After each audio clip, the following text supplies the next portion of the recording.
மகா சிவராத்திரியின் போது 4 காலமாக பிரித்து சிவபெருமானுக்கு பூஜைகள் நடைபெறும். இந்த ஒவ்வொரு கால பூஜைக்கும் ஒரு தனிச்சிறப்பும் தனித்தனியான பலன்களும் உண்டு. மகா சிவராத்திரியன்று ஒவ்வொரு காலத்தில் செய்யப்படும் அபிஷேகம், அர்ச்சனை, மலர் நைவேத்தியம் பற்றி இந்த பதிவில் பார்க்கலாம். முதல் கால பூஜை. பிரம்மதேவர் சிவனை பூஜித்த காலமே முதல் கால பூஜை எனப்படுகிறது. அபிஷேகத்தின் போது முதலில் சுவாமிக்கு எண்ணெய் காப்பு சாற்ற வேண்டும் என்பது விதி. அதன்படி முதலில் எண்ணெய் காப்பு, அதற்கு பிறகு பால் சார்ந்த பொருட்களை கொண்டு அபிஷேகம் செய்ய வேண்டும். பால், நெய், தயிர் ஆகிய பொருட்களை கொண்டு அபிஷேகம் செய்யலாம். பஞ்சகவ்யமாக சேர்த்தும் அபிஷேகம் செய்யலாம். நைவேத்தியமாக வெண்பொங்கல் படைக்கலாம். அனைத்து மலர்களும் முதல் கால பூஜைக்கு பயன்படுத்த உகந்தவை.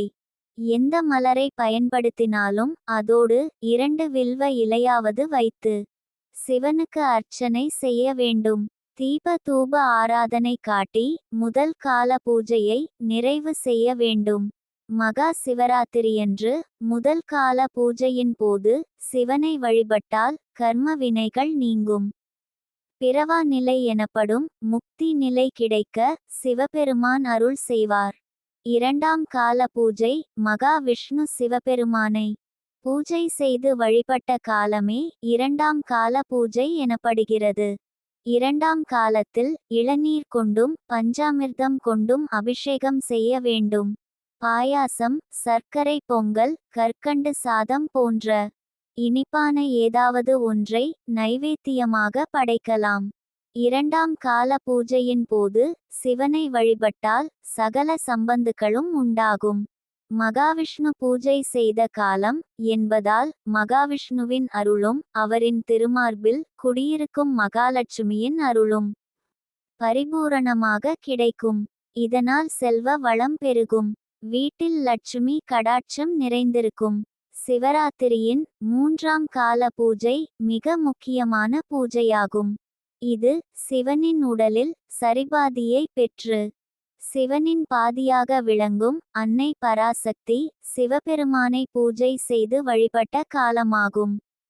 முதல் 2 கால பூஜை செய்ய முடியவில்லை, சிவராத்திரியன்று முழு இரவும் கண் விழிக்க முடியவில்லை என்பவர்கள் கூட 3ஆம் கால பூஜையின் போது மட்டுமாவது சிவனை வழிபட்டு கண் விழித்து சிவ சிந்தனையில் இருந்தால் முழு இரவும் சிவனை வழிபட்ட பலன் கிடைக்கும்.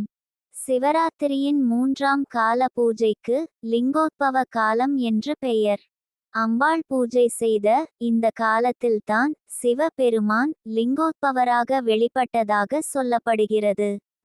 இந்த காலத்தின் போது ஈசனுக்கு தேனால் அபிஷேகம் செய்து தாழம்பூவால் அர்ச்சித்து வழிபட வேண்டும். லிங்கோத்பவராக ஈசன் காட்சி தரும் இந்த காலத்தில் மட்டுமே சிவபூஜைக்கு தாழம்பூ பயன்படுத்தப்படும். தாழம்பூ கிடைக்காதவர்கள் ஒரே ஒரு வில்வ இலையாவது சாற்றி வழிபட வேண்டும். எள் சாதம் நைவேத்தியமாக படைக்கலாம்.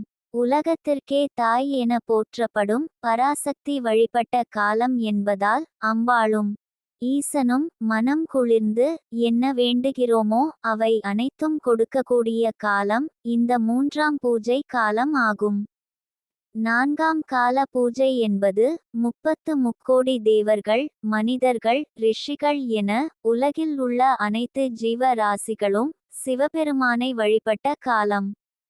பால், பழம், பழச்சாறு, கரும்புச்சாறு ஆகியவற்றால் சுவாமிக்கு அபிஷேகம் செய்யலாம். நைவேத்தியமாக சுத்த அன்னம் மட்டும் படைக்க வேண்டும். சுத்த அன்னம் என்பது வெறும் வெள்ளை சாதத்தில் சிறிதளவு நெய் ஊற்றி படைப்பதாகும்.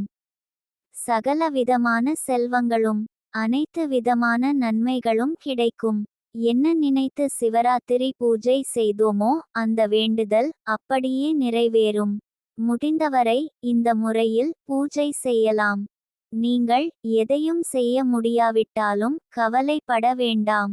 சிவன் மிகவும் எளிமையானவர். இரவு முழுவதும் ஆத்மார்த்தமாக பஞ்சாக்ஷரம் சொல்லிக் கொண்டே இருங்கள். அது போதும். மேலும் இது போன்ற பதிவுகளை தொடர்ந்து பார்க்கலாம்.